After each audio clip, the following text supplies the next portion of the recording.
Hey, welcome back. Today we're going to talk about some bar chords. And yes, bar chords can be very difficult, but with some constructive loneliness and repetition, they get a lot easier with time. Let's talk about first the reason why we have to play bar chords. Bar chords help us open up the fretboard and let us move up. So for instance, if I wanted to play an A chord, instead of playing it in the open position, down here I could move up and play it in a closed position, meaning there are no open strings ringing right here on the 5th fret. So why would I do that when I could just play an A right here? Well, let's say you're playing with your friends in a band, or you're just jamming, and someone else on guitar is also playing the chords. Maybe you want to get away from what they're doing down here. Maybe you want to play up here.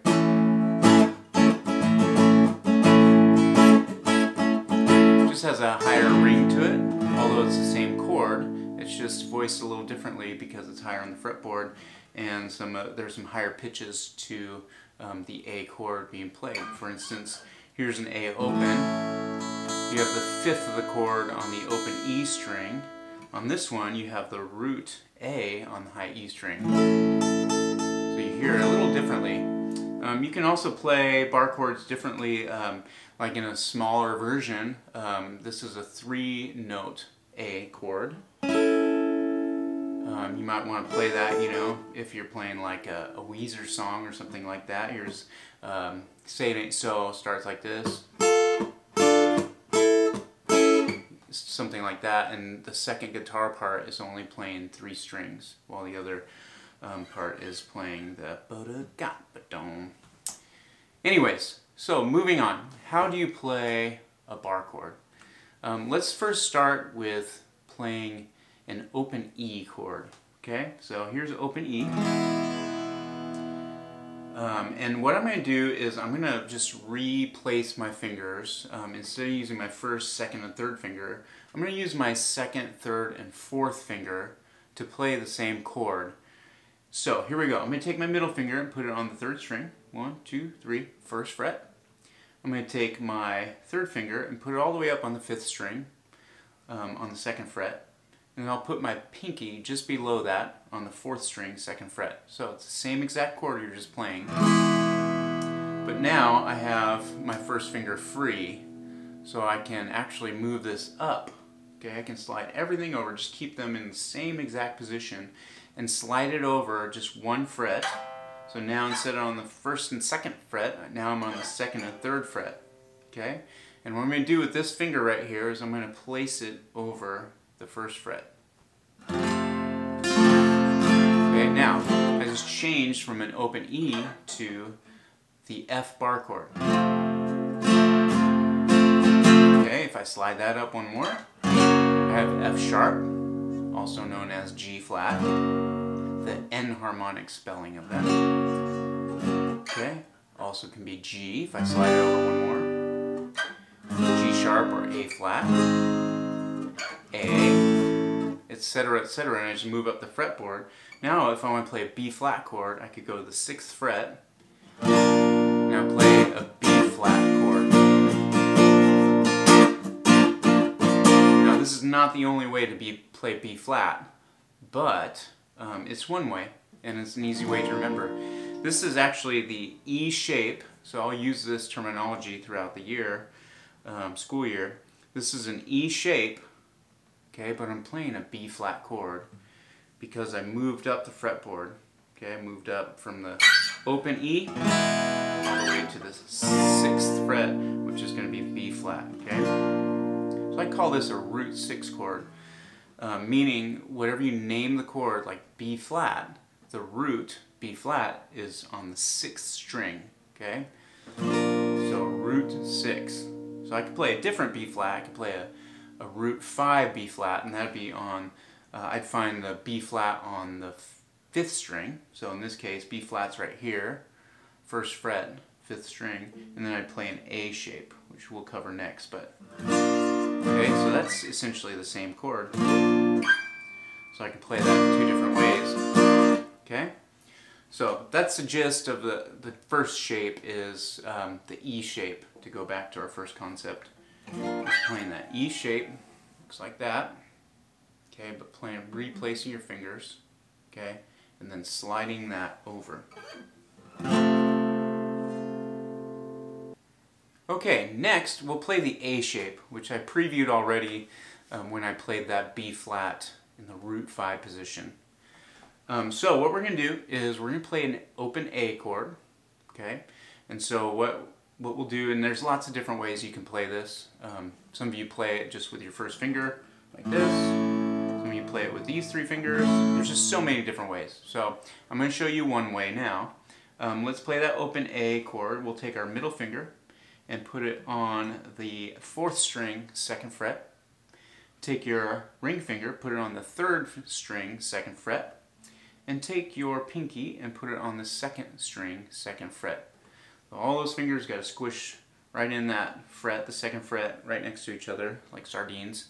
And we're going to play the bottom 5 strings. It's a root 5 chord. So the A, in this case, is on the 5th string, and so I want to strum those bottom 5 strings. I can even use my thumb to mute the 6th string. Although E, that note E is actually in the chord. If I was playing a country bass line, I could go, you know, etc., etc. But for now, we'll just try to aim to strum the bottom 5 strings. Okay, that's open A. So same thing as we did with open E, we're going to slide that over now, and we have a free finger, and we'll slide that over 1 fret, and then we're going to put our first finger all the way down on the 1st fret. Okay, and so there's a gap between your first finger and these 3 fingers. Okay. So now this is a B flat chord. Okay, if I slide it up one more, it'd be B. Slide it up, C, C sharp or D flat, D, etc., etc. Okay. There's a number of ways you can play this. It's hard to get that first string to ring, and you don't necessarily need that first string. In fact, there's a lot of songs that use that position or that formation of a chord. And usually you don't hear the E string, the high note, and that's okay. So if you're not getting that to ring, that's all right. Keep working on it. And so that is the A shape for the root 5 chord. Okay, meaning the root is on the 5th string. So whatever you name the chord, for instance, a D chord, the root would be D. And so in this case, I go 5th fret right there. And then I place these 3 fingers in the A shape, 2 frets over, so on the 7th fret. And then I play that. Okay? If I can get it to ring better. I actually play it like this typically. So, and I just do that shape right there. If I'm having to get that top note to ring, then I'll probably play it like this, but usually I don't need that top note, so I just play it like this and play the middle 4 strings. So to practice this, I would go, you know, slide up and down the fretboard, do slow practice, so really take your time, just try to get those strings to ring. Your fingers are going to probably start hurting a little bit, you might get some wrist cramps, so just take your time, you know, do small chunks and practice those. And once you have that down, you can start practicing between chords. So I would practice maybe a little bit higher up on the fretboard, maybe 5th fret or something like this. This would be a key of A. That's a very common key. Or maybe the 8th fret, which would be key of C. It's a little easier to play a little higher up because the frets are closer together. So maybe I'll go, in this case, to the 8th fret and play that E shape. Okay? Be a C chord in the root 6 position. That's a C right there. That's a G. That's a C. There's E, etc., etc. And the G, C. Okay. Then to go to the next chord, I'll just do the A position on the same fret, and I like to just roll this finger down. So I'll show you that again. Just roll that finger down like that. So it's a quick move, and I can actually keep my first finger in place. And so I can go maybe 4 strums, and then roll that ring finger down, and maybe 4 strums.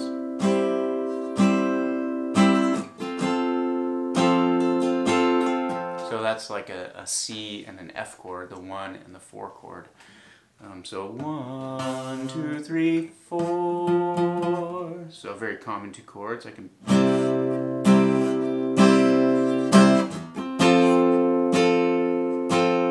If I want to play the 5 chord, I can just slide 2 frets over to the G in the A shape.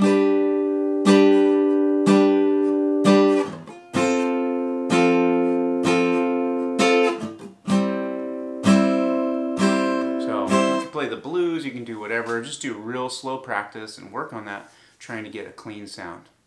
Alright? If you have any questions, you can comment below. Check back here for more guitar videos. I'm going to keep posting these for my students, and I hope you have a great day and you're staying healthy and safe at home and practicing a lot of music. Rock on, dudes.